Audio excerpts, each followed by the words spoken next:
Springs in the cave of my heart, where shines your light through all of the darkness. Your waters wash my face from the tears that do fall, and fill my heart with your grace. Ocean of bliss over all, ocean of bliss over all. You are the faces we see in all the places that be. You are the sounds that we hear through all the forms that appear. You are the day and the night, the power that fills us up with sight, the mystery of life and of death, the wind that moves every breath. You are without and within, my precious Lord and my friend, the Mother creating us all, both the great and the small.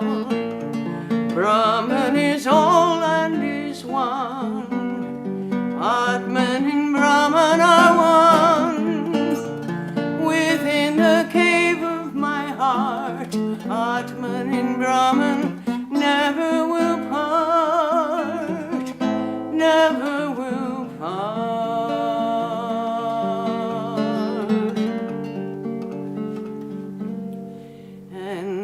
Springs in the cave of my heart, where shines your light through all of the darkness. Your waters wash my face from the tears that do fall, and fill my heart with your grace. Ocean of bliss over all, ocean of bliss over all, ocean of bliss over all.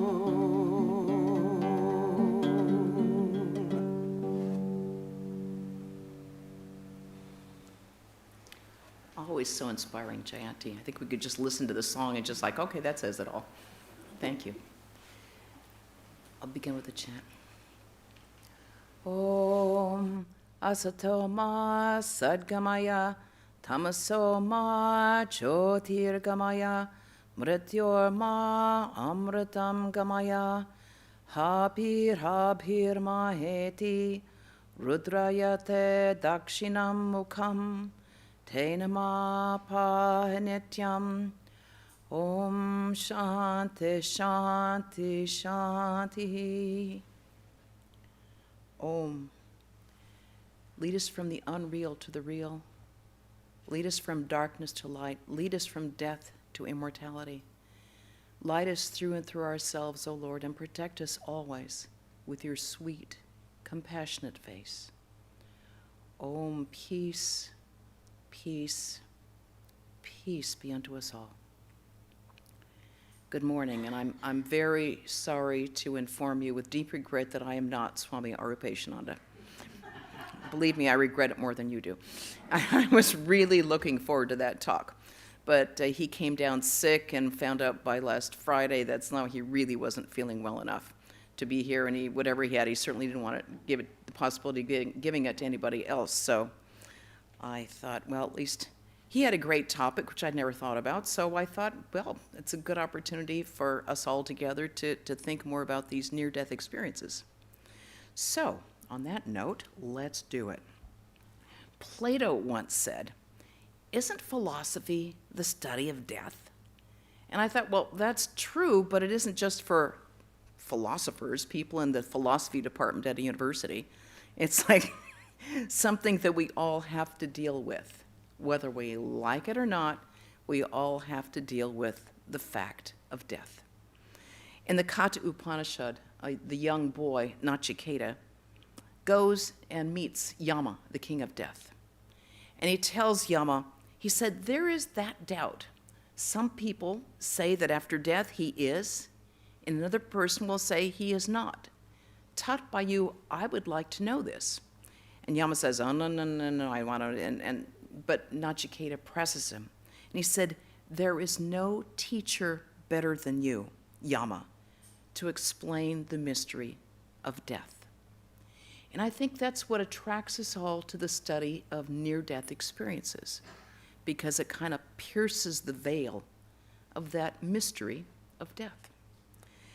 What's so amazing about near-death, I mean, because they used to say, death is the journey from which no one returns. But now, with near-death experiences, they have enough to be able to really make some sense of them.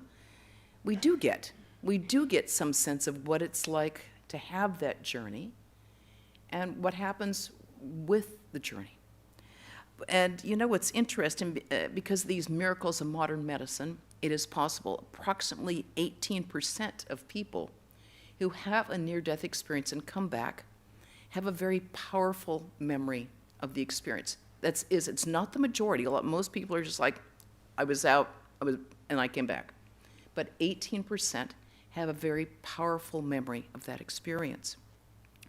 There are 774 near-death experiences that occur in this country every single day. That's a lot. And the Gallup poll, they actually did a Gallup poll on it, showed that 5% of the population in this country had had a near-death experience. There is, and the average age, interestingly, is 46. They range in age from 3 to 4 up to 79. So that's a very wide range. So it isn't just like old people who are getting delusions. It's like it's strong across the board. A particular MD, there's a lot of MDs who have studied this, but one gentleman, Dr. Jeffrey Long, he closely studied 1,300 of them, studied them extremely closely, these cases. And he said, as a trained medical doctor, I know what should be possible when bodies break down near death. They break down. He said, at a time when no memory should be possible, when people are certifiably unconscious or certifiably dead, those reporting near-death experiences consistently describe highly organized and lucid experiences. He said many reports detail what is happening not only to them, but around their bodies from a perspective outside their bodies. And he said, and these details are later verified by other witnesses. He said, this should not be possible if it were just for the fact of having a brain that was traumatized, because the usual explanation is, oh, lack of oxygen, traumatized brain, hallucination, brain got whacked. This is why these people are having this experience. But they wouldn't know what was happening in other rooms outside their body that was verified by other people. Now, as we all know, Americans hate the topic of death. We generally avoid it, but we're fascinated with near-death experiences. So I was thinking about that. It's like, we avoid death, but we love these near-death experiences. And I thought, well, maybe it's because we're trying to stick like a toe in the water to see how warm is that water in there, to sort of like get an idea about what dying would be like without having to do it ourselves. It's like, I want to keep it over here, but what were you guys doing over there? Tell me a little bit. Tell me about it. I was wondering, why are we so phobic about death? And I was thinking, I think it's because Westerners as a whole are very attached to and identified with their bodies. When you're really identified in your body, then the idea of losing it becomes sort of a trauma, if you think that's it. And it's true, many, many, many, many people think that if the body is gone, I'm gone. That's it. Screen goes black. That's all that's going to happen, nothing more. And there is nothing but nothingness after the body goes. And that is a very deep-seated fear, and it's actually a belief of many, many people. In fact, the very topic of death is considered morbid. You know, on Friday, I looked at this cute little animal site on the web called The Dodo. I get these, like, they're cute little animal things. Oh, isn't that cute? Well, look what that puppy's doing with that kitten. It's so nice. And they had this little topic that they brought up. Will my dog care when I die? And my first thought was, did you feed the dog? It's like, what do you mean? Well, that's like, where's my chow, if nothing else? Then the website goes on to say, then it discusses this whole issue. It says, it goes on to say, it's super sad and morbid to think about. Your dog will probably care if you die. It's like, what? I don't even know where to begin with this thing. It's like, first of all, morbid to think about. And the worst one is care if you die. It's like, there is absolutely no question about the fact that everyone is going to absolutely 100% chance that everyone is simply going to die. And why is it morbid to think about? So I really got onto this thing and said, what is this? So I looked up morbid in the dictionary, right? And it says in the dictionary, morbid is characterized by or appealing to an abnormal and unhealthy interest in disturbing and unpleasant subjects, especially death and disease. And I thought, whoa. And then you think of the way they use it in the medical field, like morbid obesity. It's considered a disease. It is a term of disease, morbid. So I thought, okay, so you're saying it's morbid and abnormal and unhealthy to think about disease and death. I thought, that's funny, because the first noble truth of the Buddha is the truth of suffering, which entails old age, disease, and death. Hello. No wonder we're so messed up, right? The West has a total phobia of death, and it's so unhealthy. We hide it. We use all these euphemisms for it, and we physically hide the whole process. In India, it's right in front of you. When bodies die, they're carried on biers, on cots right there in the streets. You're right next to it. There goes a body being carried along. The cremations are often done in the open, unless it's a crowded city where there's these electric crematoriums. But they're right there. And the family's right there. And the body's right there. And cremated, generally the eldest son walks around. They all walk. The eldest son puts the flame in the mouth of the person who has died. Everyone watches while the body goes, and the body goes back to the elements from which the body came. It's a very, very healthy thing, because we see the completion of that circle of life. It's a very healthy thing. There's nothing morbid about it. It's like, this is what happens to material. What comes out of this, what comes out of this goes back to that.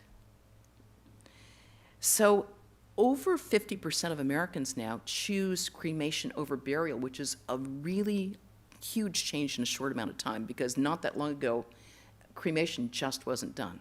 It was considered weird and like, ew, what's going to happen to my, if I'm resurrected, what's going to happen? Do the ashes come back together again? But now the majority of Americans choose cremation, which is much healthier than the alternative, which is really unhealthy, of pretending like that dead body is alive and just asleep with the makeup and all that, and put it into a ridiculously expensive coffin that no one can afford, and put underground and put under a ridiculously expensive marble thing. It's not healthy because we're pretending like the body is still there. It's not. And that's a good thing. Bodies are said to die, as the Gita says, but that which possesses the body is eternal. And that's why this interest in near-death experiences is not only healthy, but it's really necessary. It's a psychological need that people have to understand the completion of life, which is the destruction of the body. It's good and it's healthy. And these near-death experiences are often very inspiring to hear about, because it shows that we're not just material. We're not just bodies.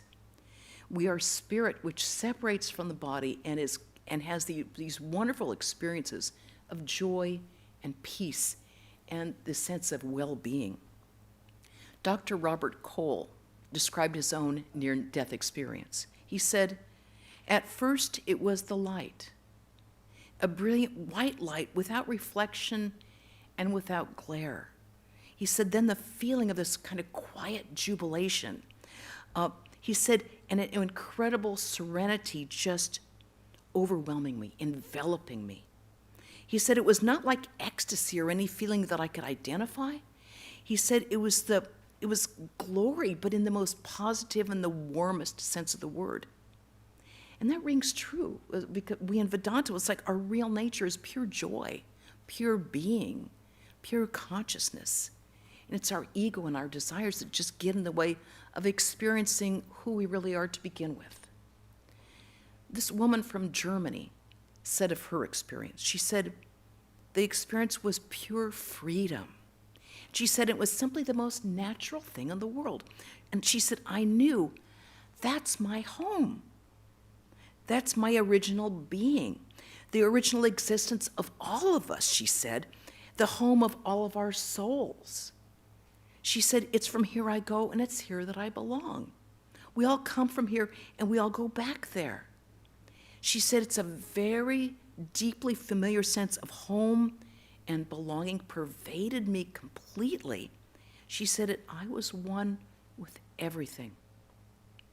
There are no words, she said, to give me the possibility to describe this deeply anchored knowledge, this memory and this beloved feeling of being home. And this mention of home and belonging is consistent throughout these near-death experiences, these reports of near-death experiences. It comes up again and again. And of course, it makes sense and it feels right to us because it's in our real nature, the Atman, that's our home, not out here, not with the senses. Our real nature, that deep joy and contentment and peace is within ourselves. We just don't look there. We think it's somehow out there with all the furnishings. That's not our home. It's so temporary. One man reported in his near-death experience, he said, I was the universe in expression, he said, and the universe was within me. I was shown this, and I knew this intimately. He said, I was shown through energy that I was one with all that is, all that was, all that is, and all that will ever be. And all that existed was within me. And when I read that, I just stopped reading because I had this very vivid memory of what came back when I visited Swami Shraddhananda in Sacramento, our saintly, illumined soul in Sacramento, who passed away some years ago. And I was visiting him up there. And I'd said something to him about, the stars and the universe, or something about how I would like to look out of the stars. And he said, he was in a high spiritual mode. He said, it is all within me. It is all within me. The universe is in me. And I just felt this, you could feel like the joy peeling off of him. And I was just in awe. I couldn't understand it. But I was just in awe, and you could kind of feel that divine inebriation just peeling off of him. Because that's what the sages in the Upanishads talk about. And all of us really want to attain ourselves. That. So, to go back to what this gentleman said, he said, I was shown this and experienced this within every fiber of my being. Everything was connected. I was everything. Everywhere omniscient, omnipresent. And I knew in this place of oneness that I was connected to everyone and everything. There was absolutely no separation. And I thought, oh yeah, Swami Vivekananda said, we are one with this universe. I mean, it sounds wonderful, but to actually experience experience it. And he went on to say, oneness alone is love and fearlessness. He said separation leads us to hatred and fear. And if we haven't learned that by this week, I don't know when we're going to learn it. With all that's going on, we ought to know separation leads us to hatred and fear and all the things that that entails. These near-death experiences reaffirm the truths of what the ancient Vedic sages have been telling us for thousands of years, the oneness of existence, the nature of our own being, that we're pure and perfect and eternal, and that love and bliss is who we are, and it's not something external to us, it's who we are. We don't have to go outside ourselves and try to find it in all those empty places that we think are in here or out there. All fullness is within ourselves. This woman who had a near-death experience in childbirth said, I was drawn into a long, dark tunnel, which also seems to be fairly consistent. She said, and a very bright white light that was shining love. I was in total bliss and happiness. She said, I was home. Here we go. I was home. I didn't want to go back. I had a life review where I saw every act of goodness and kindness. I saw every act of spite or ill will. Although, she said, I also got to see it from the other person's point of view. Ouch. And she said, although time did not exist, this life review took forever, but it was the only of a blink of a second. She said, I didn't want to go back because I was surrounded in love and light that was God. And I realized we're all brothers and sisters. Swami Vivekananda said, the highest truth is this: the divine is present in all beings. And he said there is no other God to seek for. He said that person alone worships God who serves other beings. Now here's a verified account by a child who was 3 to 4 years old, and it was related to her as an adult, and all those details that she gave are verified by all the adults who were there at the time. She said, I felt like I was part of everything and everyone. I just floated up and I could see the other rooms in the hospital. She said, I was later able to relate conversations there's no way I could have known. She said, I was lifted out of the hospital and I kept ascending. She said, I began browsing through time. She said, I saw events from my short life that occurred even before I could talk. I should not have been able to remember them, but I remembered them in great detail. She said, I kept going up, and I felt great peace. There was no questions or unknowns. There was no past, present, or future. The time folded in on itself. Everything happened now and all at once, at the same time. There were no fears or worries. I began drifting toward a beautiful light, and I just wanted to touch it. You know, a couple of days ago, the New York Times had an article on the last messages from people who died of COVID. And this person sent his son a text, and it turned out to be his last message.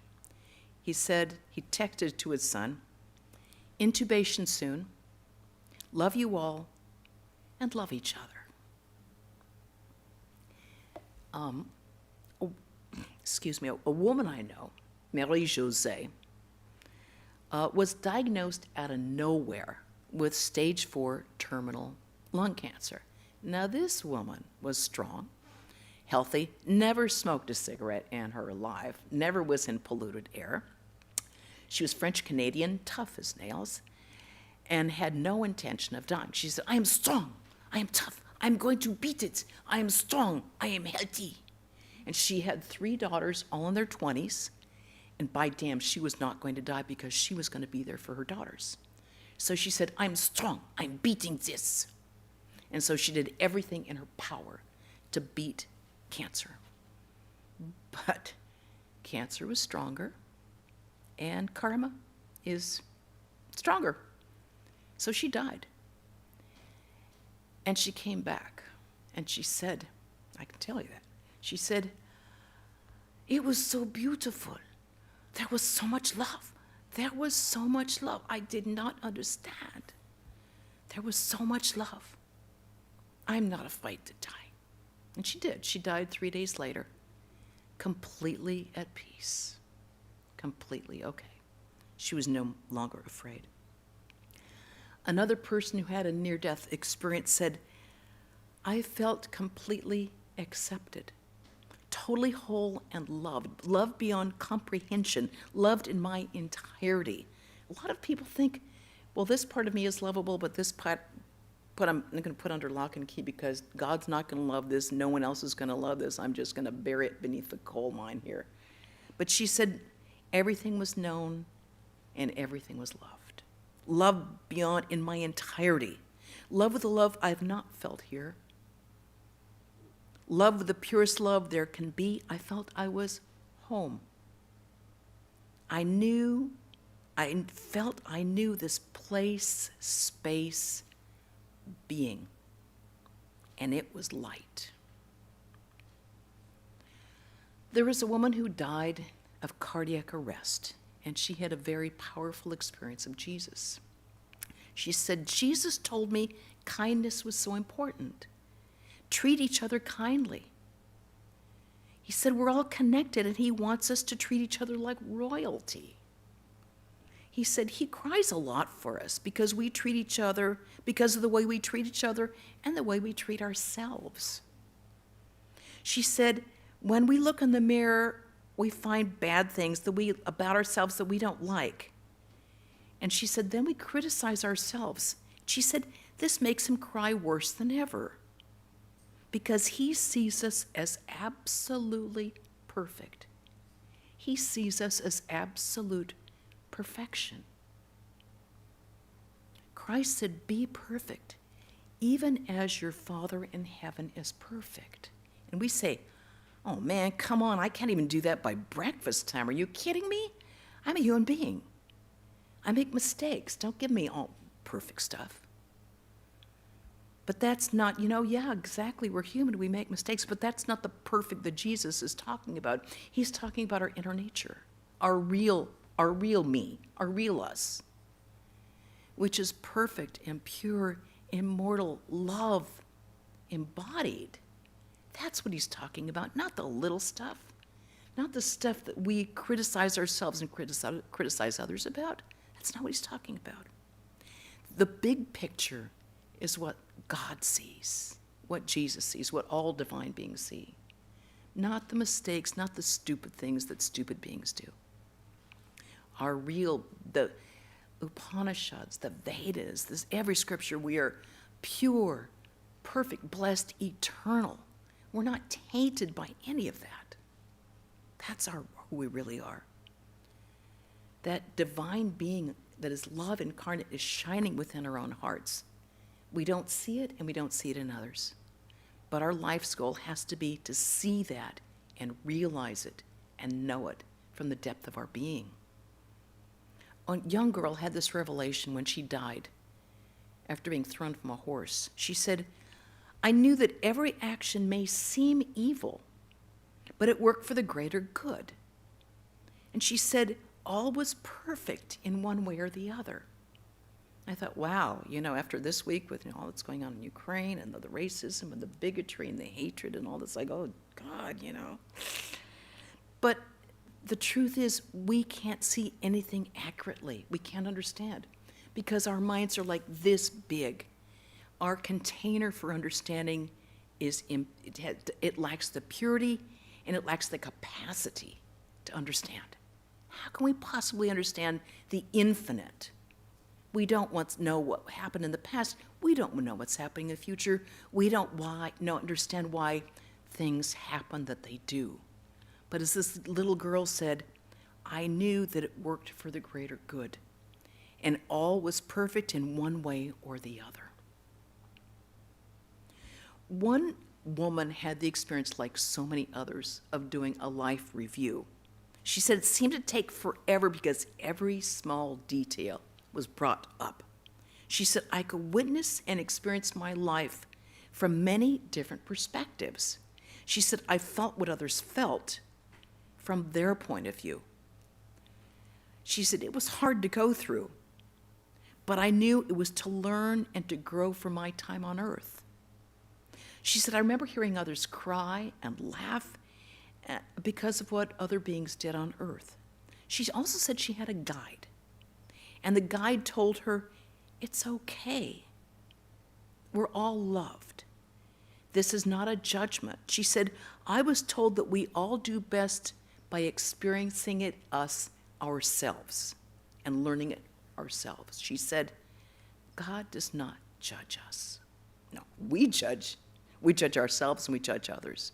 But we judge from the wrong point of view. We judge the little stuff because we can't understand the big stuff yet. And we're pretty unforgiving. And that's so destructive to ourselves, and it's destructive to others too. Now, one rather funny near-death experience came from a child who died in surgery. She said, I was given a life review while inside the void. During this review, I told the being to pause. It's like to put the pause button. And I was like, what is this to pause? Okay, stop. I'm going to look. And she said, when this happened, she said, I was able to view these events from overhead. She said, the life review didn't last long because I asked the being something that surprised it. She asked, can I plan my next reincarnation? And the being said, well, usually people wait until their actual death to choose their reincarnation. It cracked me up. I was like, okay, got it. You're not dead yet. Now, one consistent thread throughout these near-death experiences is encountering a divine being, God, for shorthand, God. And that this being radiates incredible love, light, grace, and absolute total acceptance. And one teenager who came back from suicide said that he was told by God, it wasn't my time yet. There were things I needed to do and experience. I didn't want to leave, but I didn't protest. He said, I felt the most intense love that I've never felt before or since. I know this woman in New Jersey who died, who had very, very, very bad COVID, and they were given the last rites, and everyone was planning the memorial, and we were all okay, but she's, keep her prayers, she's just about ready to pass. And her dress had been picked out, the flowers had been ordered, and she said they took her off life support, and her foot began reacting, and her kidneys started working just fine on their own. After a few weeks, they took her off the lung machine, and she started breathing on her own. So I asked her, I said, what happened? And she said, 3 times I was knocking on the door of death, and 3 times Sri Ramakrishna came to her and said, go back. Not your time yet. Go back. So she said, all right. 3 times. 3 times. Her husband had just like, no, have to let her, I'm sorry, he said, no, we should, the daughter said, it was a doctor, she says, no, she's gone. Take her off life support. This is not what mommy would like. And he said, no. I feel there's something left. So because of that argument, because they said, let's do it gradually, she's back, and she's just the feisty lady she was to begin with experience and memory of what happened. All these stories remind me of a story that Swami Swahananda told us. And he told us about Kusum, who was a disciple of Swami Subodhananda, who was a direct disciple of Sri Ramakrishna. Well, Swami Subodhananda became quite ill with a very high fever, and he was suffering, and he was very near death. So he was lying in bed, truly suffering, and became aware at night of someone fanning him. And so he looked over, and there was his disciple, Kusum. But Kusum had died. She died like years earlier. And then he turned to her and said, Kusum, where have you come from? Didn't you die? And she said, yes. And he said, but Thakur Sri Ramakrishna has sent me. And then he said, what happened the day you died? And she said, I was in great agony, and I was calling on you. She was calling on her guru, Swami Subodhananda. I was calling on you. And suddenly I found that you had come, but you had a hood on over your head. And you took me by the hand, and we went higher and higher and higher and higher until we reached this wonderful place. And we were there, and you took off the hood, and there was the face of Thakur Sri Ramakrishna smiling at me. And I said, where's my guru? And he said, it was always me. But you were calling on your guru, so I had to come in that form. That's how I wear that form. That's the form I wore when I came to you. And this is what Sri Ramakrishna always talked about. She said that God comes to us in the form that we love, whether it be Jesus or Sri Ramakrishna or Krishna or Buddha, whoever it is, that form that we love. That this truth comes in various names and different forms through different ages, but comes in a way that we can relate to and appreciate, and above all, love. Love. So with her, it came in the form of her beloved guru, Swami Subodhananda. There's this near-death experience of this 11-year-old boy who was at a campfire and, this bucolic setting, and sitting with some friends, but two mean guys from a rodeo came up and bludgeoned him, and he died. And this young boy was enraged at God. He yelled at him. He said, what is all this be good to your fellow man crap? He said, I screamed at him, how could you betray me and ambush me like this? I do all this good stuff, and look what you give me. You're a lying, double-crossing son of a... And he said that this man, the man who had this experience as an 11-year-old, continues, and he said, I felt something like a warm hand come down and just cradle me. And he said, and I screamed louder, and I kicked, and I hit, and I yelled, and the hand just held me. It exuded the most perfect love and warmth and softness. And she said that made me even madder, because now I had something to fight against. And I kicked, and I hit, and I kicked, and I screamed. And he said, and from this hand came a voice. And it was the most beautiful, honest, loving, softest, most trustworthy voice, and said, Barry, all you need to know is that I love you absolutely, no matter what. And she said, that made me even madder. And I yelled, and I cried, and I cursed, and I cried, and I hit, and I cried for like a long time, and I challenged him, and I said, oh yeah? What if I was a pedophile or a murderer or a wife beater? Then you would still love me? You liar. The voice just kept saying, none of that matters. None of that matters. All you need to know is that I love you absolutely no matter what. After what seemed like a long time, I just fell down and I cried and I cried and I cried, and the hand just held me with this perfect love. And he just kept saying, all you need to know is that I love you absolutely. And it just held me with a love and a trustworthiness that would be like the man said, of your best friend that you could ever have in the whole world. And I thought, if this is true, if what he told me is true, then I can do anything I want, and God will see it as okay. And knowing this, that the most beautiful friend in the world who will never leave me, then I will do anything that this friend would never want to be ashamed of or embarrassed by.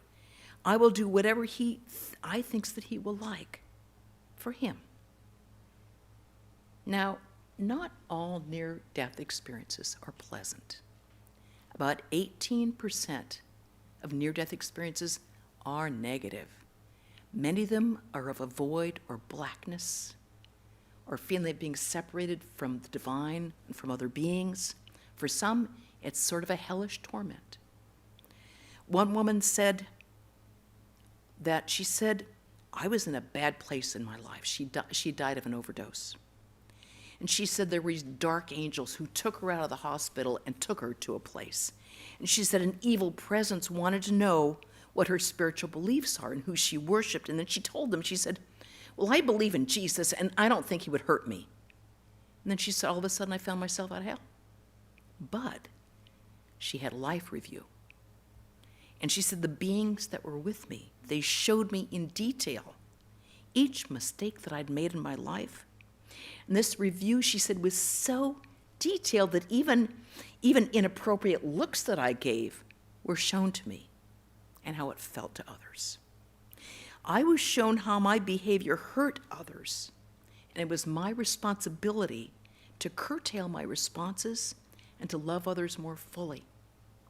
And she said that while she was having this experience, she was shown thousands of her lifetimes that she'd gone through before she'd reached that one. Now, these near-death experiences are absolutely life-changing, transformative events that can completely upend the philosophy and goals of the people who have them, because they were not expecting that. They expected a black hole, but instead, and it often makes it very difficult for them to re-enter like what we call normal life.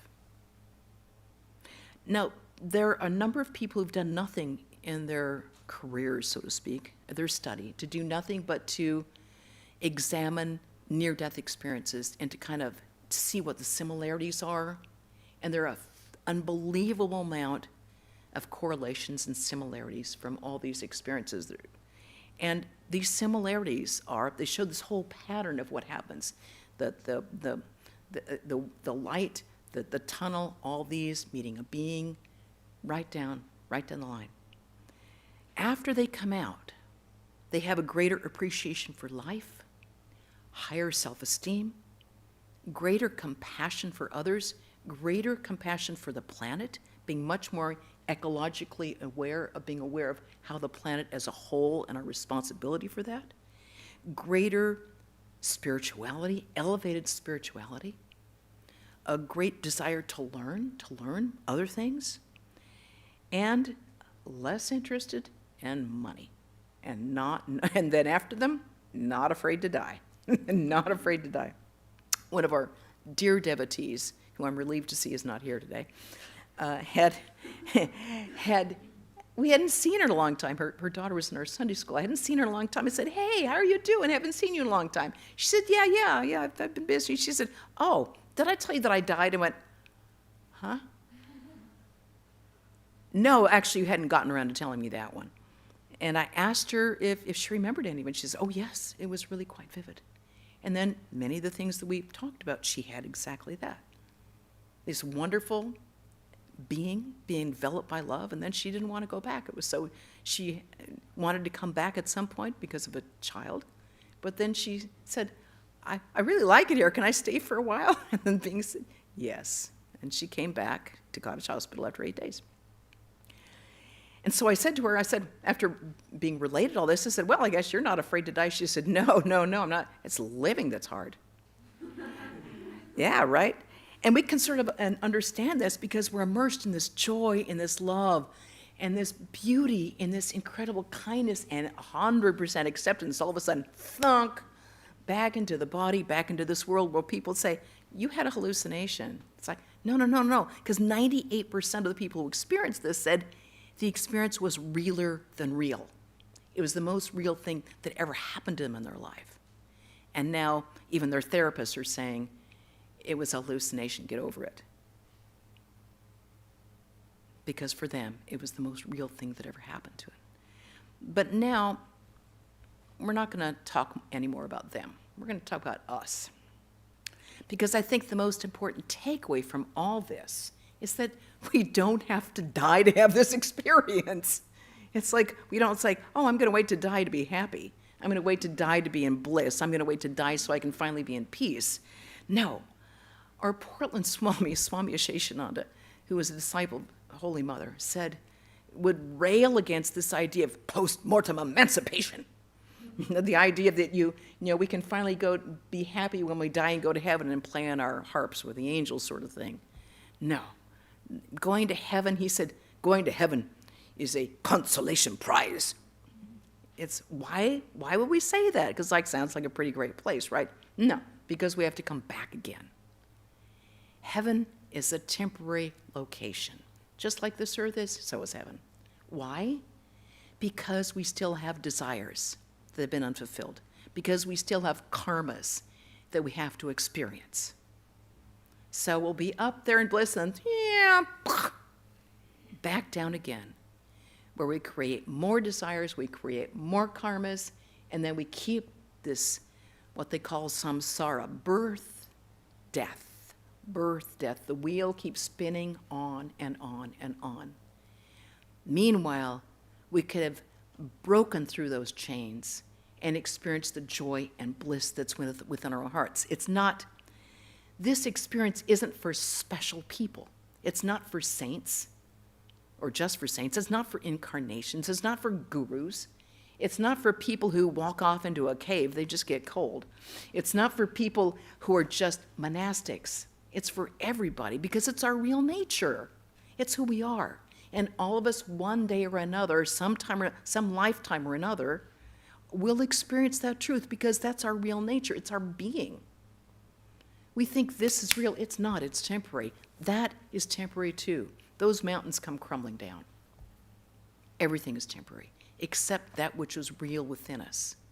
And we can make that experience our own. We don't have to die for it. Why live not experiencing that peace and that bliss and joy that's our own real nature? I was reading The Eternal Companion last night. It's a wonderful book. If you haven't read it, I encourage you, go to that bookstore over there and buy a copy of The Eternal Companion. It's the spiritual teachings and the reminiscences of Swami Brahmananda, who was the spiritual son of Sri Ramakrishna. He said in samadhi, which is the highest spiritual experience where we are aware of our oneness with God, he said, in samadhi, the universe disappears. Just like when we die, right? He said the universe disappears. All is infinite bliss there. He said there's no I nor you. There is only existence, knowledge, bliss absolute. He said the joy of that experience is unspeakable. Now, doesn't that sound a lot like what we talked about earlier with people dying and then coming back? We don't have to die. We can make that our own daily experience. It can be our touchstone in our life. You know, all these things that we get so wrapped up in, our desires, our worries, all the things we get mad about, all this stuff, the minute we die, that's all useless. It was all useless. All of our opinions, all the things we get happy about, mad about, all of our property, all that stuff that we get so wrapped up about, it's totally meaningless. It's totally useless. The minute our eyes are shut in death, it's gone. And we think that was small potatoes. So why would we deal with it now? Why don't we just put it in its place, remembering that that isn't who we really are, that our nature is pure and free and divine. You know, Sri Ramakrishna talked about the kite, or what do we call it over here? It's a bird that flies over the ocean, then goes down into the ocean and grabs a nice big fish. He said there was this kite that went down and found this glorious big juicy fish down there and went up in the sky, and then boom, nabbed himself a big juicy fish. And he went over there, he saw an island, so I'm going to go over there, I'm going to eat that fish. And the minute he did, all the other birds came swarming on him. It's like, they all wanted the fish too. And he was like, no matter which direction, up or down, side to side, east to west, he was being attacked by these swarms of other birds that also wanted that fish. And he didn't know what to do, because he was being killed by these other birds. And finally he was like, he dropped the fish. Okay. And then he was free. He was at peace. And he was so at peace with himself and enjoy. He's like, I'm just going to go over that island and I'm just going to enjoy being over there. And that's us with our desires. Got to have this. Don't want to do that. Get that away from me. I want this. I need this. That. Our fish. All we have to do. The ego is the biggest, juiciest fish of all. Yummy, yum. Fish taco on the rocks. Yeah. That's the big fish. If we can let that sucker go down, get out of our own way, put away the ego, put away desires, that joy is ours to have. That's the goal of our life. That's what we have to attain, to know that peace and beauty and joy and love that is our own real nature. Thank you.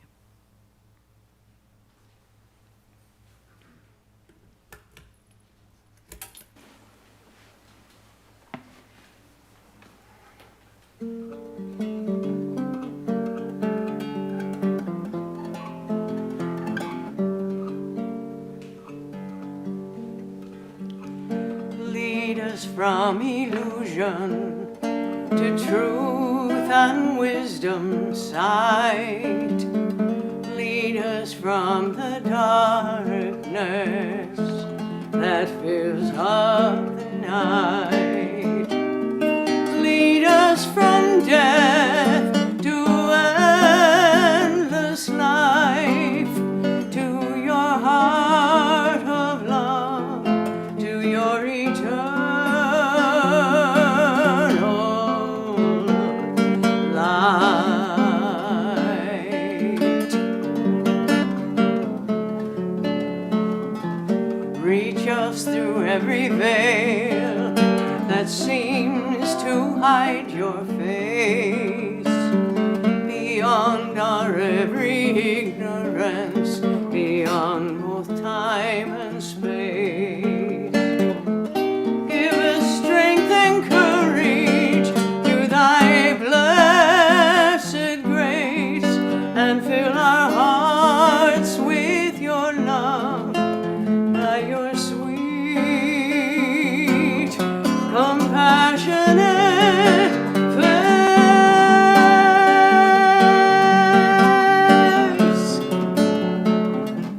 Om Tat Sat Om, Om Tat Sat Om, Om Tat Sat Om, Om Tat Sat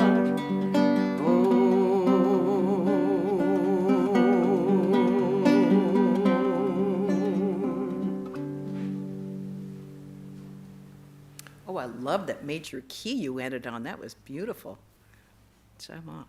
Thank you. We have some announcements here. Next week, Creation from the Word by Swami Vrajaprana here in the temple. We'll be starting this coming Wednesday a new book for our Wednesday 5 p.m. class here. It will be The Letters of Swami Turiyananda, Spiritual Treasures, which is also available in our Ineffable bookstore. And Saturday, they'll be reading of the Gospel of Sri Ramakrishna, which will be here in the temple at 5 p.m.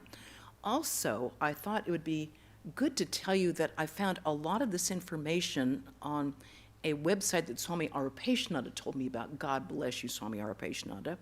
And it's called NDERF, NDE,